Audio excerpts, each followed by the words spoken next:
My name is Ryan Vincent. I am in Year 10.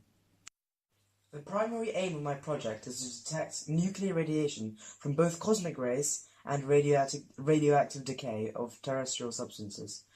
I have detected individual fast-moving nuclei by setting up a Peltier-cooled cloud chamber with an electric field, creating an electrostatic field across the jar. When a charged particle passes by, it ionizes the molecules of supersaturated isopropyl alcohol, and these ions become centers for droplets, which condense around the ionization trail, which creates a vapor trail in the jar. In order to make a supersaturated solution, we have to establish a temperature gradient going down to at least minus 30 degrees Celsius. This is achieved by a Peltier cooler.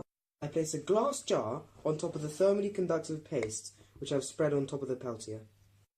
The heat transferred from the Peltier is pumped to the CPU cooler's heatsink.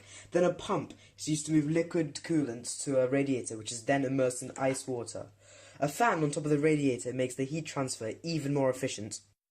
Here, I have a piece of uranium ore called pitchblende, in which the uranium atoms undergo radioactive decay and emit alpha particles, which are helium nuclei. Now I'm going to place the radioactive sample inside the cloud chamber. I pour isopropyl alcohol into a felt material on the underside of the cloud chamber's lid. I will ensure that the glass jar is airtight. Now, I'll turn on the power supply to the CPU pump, the Peltier cooler, and the fan.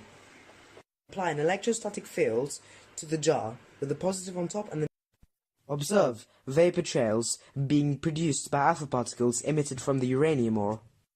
When I waited long enough, I observed vapor trails which came from a different direction from the uranium ore.